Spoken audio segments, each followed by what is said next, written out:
You've completed course 1, now it's time to keep the momentum going. Ontario Real Estate Salesperson Program, course 2 is commonly referred to as the Beast. This is the biggest course. Why they chose to have the second on the list, the biggest course, I'm not sure, but if they had to put it anywhere, I'm glad it's earlier on because let's get the heavy lifting out of the way. In this video, we'll touch on the structure, tips and tricks for the exam, and make sure you stick around to the end on where to focus most. Just quickly, my name's Callum, eXp Realty Real Estate Broker here in Ontario. If you find these videos helpful, consider liking and subscribing. It means an absolute ton to me, but let's just dive right into it. Okay, so even though this is only course 2 of 4 plus 2 simulation sessions, once you get this one over with, trust me, it does start to feel like you can see the light at the end of the tunnel. Because after this one, we have course 3, which is down to 9 modules. Course 4 is back up to 15, but there is a lot of repetition. And simulation session 1 and simulation session 2 are only 5 days long and 4 days long. So let's get this one over with. But yes, the Beast. The Beast is 20 modules, and the real estate program's estimated reading time for this is 150 hours. Significantly up from the 40 hours of course 1, but we gotta get this one over with, and I'll show you tips and tricks to get through it faster. Now that you're on course 2, hopefully you have a good idea of a comparison of how fast you're reading the material in compared to the estimated times on the real estate program's website. So personally, and this doesn't matter if this is not you, if you're reading at over 150 hours, it does not matter, but sometimes it's nice to know. I personally found after course 1, I was reading the material, reading and skimming the material even faster. My speed was about 60% of their estimate, so 150, I was down to 90 hours to read through the entire material. I knew I could give myself 3 hours per day, so 3 hours a day. It was gonna take me 30 days to read through it all. In this case, I wanted 11 days to study after reading the material, so I wanted 2 modules per day, so 10 days for the 20 modules, plus I wanted 1 day to brush up on it all, any confusing topics I wasn't getting, and then on the 42nd day, I booked my exam. During your lead up time to the exam is where you can do a deep dive into the Exam Master mini courses. They are literally everything I wish I had before an exam.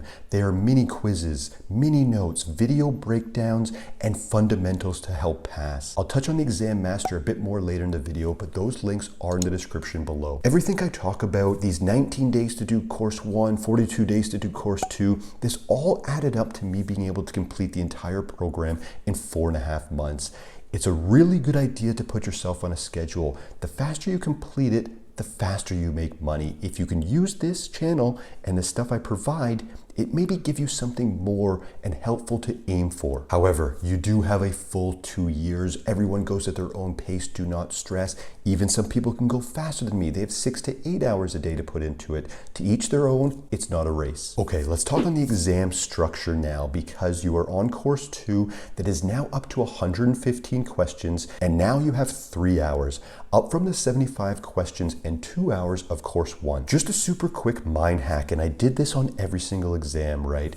You have 115 questions, meaning you can get 28 questions wrong and still pass with a 76%. Just keep that in mind, because a pass is a pass. 76% is equal to 99% on this. Of course, it's nice to score higher, but you just got to get by them. No one will see these marks. So when you are going through the exam, if you didn't notice it on course 1, you have a bookmarking feature at the top. Generally, you will bookmark any question that you're not too sure about, or even if you get it down to 2 possible answers, this allows you to go back at the end. Once you bookmark a question, it will add a counter of how many you've bookmarked at the top. Try to keep in mind, just as a good mind hack, and maybe to keep you calm during these exams, which is sometimes half the battle, if you can keep that bookmark number under 28, you're probably going to be in good shape. Small little hack and stuff I use there, and it also helps that you don't spend too much time on any one particular question. Still answer it, still always answer the question you are leaning towards, just in case you don't have time,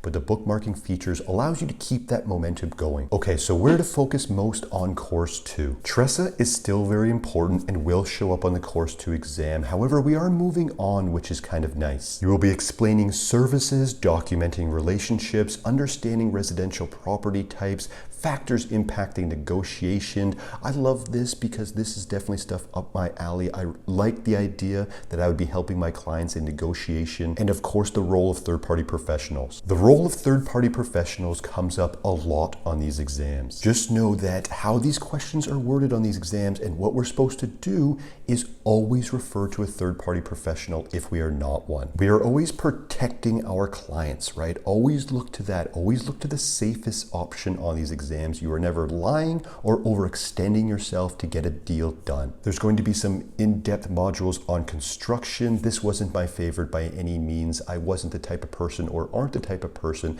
that's going to have construction, in-depth professional construction conversations in a professional manner with my clients. Of course, this might not be you at all. You might love these scenarios to talk about or to learn, but personally it wasn't for me. But just know, if you are like me, which most people are, and you aren't that interested in construction, common sense and the process of elimination does play a massive role in these exams, right? So you won't get tens of questions on these construction modules. It will be more like 1, 2, maybe 3. Always focus on the fundamentals, not the crazy specifics. There's going to be modules on marketing. They cover standard compliance that we must adhere to during our marketing as real estate professionals. They cover property conditions impacting disclosure. You will learn what does and doesn't need to be disclosed and to who. For instance, working with a self-represented party or working with a client. There are significantly different obligations that we owe to a client, that we owe to a self-represented party, and that will be covered in these modules as well, and on the exams for sure. Value and listing price considerations, showing property and the offer process, all great stuff we need to know. And then it gets into contracts. So I am very strange and I love contracts. I know it's extremely weird. Maybe I've seen too many movies or something and I always wanted to be a real estate lawyer. I'm not sure, but it was good stuff for me, which means it's good stuff for you because I've even went above and beyond. I have an amazing video in the cards here I'll put that covers the agreement of purchase and sale, all the pre-printed clauses of the agreement of purchase and sale. I've had students that have told me, multiple students that have told me they've watched that video 5+ times. The agreement of purchase and sale, or your Form 100, is the main form. We'll be using it to make offers for our buyers, and we'll be reviewing it, of course, when we receive offers on the sell side. Go through that video after this video, bookmark it, and save it for later. The content goes further into writing conditions and completing the offer and FinTrack, which you will learn about. Keep in mind as you progress through the material, and you'll see this more later on in other courses as well, FinTrack stands for Financial Transactions and Reports Analyst Center of Canada. It is Canada's financial intelligence unit responsible for detecting, preventing, and deterring money laundering and terrorist financing activities. On every transaction, we as real estate agents have to do FinTrack for our clients. And usually it's a form, but now I hope every brokerage has an application like we have to speed up the process. But you will go through this. But when you're on the exams, when you're going through the material, like mentioned, if you're really struggling with FinTrack and stuff like that, just know that there won't be 10 or 20 questions on FinTrack. More like 1 to 3. There are topics on completing a real estate transaction and the important steps in the closing process, including the roles of the sellers and buyers' lawyers. That is a great short list of course 2, 20 modules, the beast. I know it's big, I know it's daunting, but trust me, I promise, once you get past course 2, you can see the light at the end of the tunnel. Like mentioned, if you are looking for that additional support, look to the Exam Master mini courses in the description below. It's mini notes, mini quizzes, my exact fundamentals I use to pass all exams first try and in 4.5 months, as well as video breakdowns on the 4 types of questions you may see in the exams. Those links in the description below are also value links for the YouTube family for the time being. If you have any questions, you can email, DM, comment on this video. I get back to everyone. My name is Callum Moore, eXp Realty Real Estate Broker here in Ontario. Thanks so much for watching, and we'll see you in the next one.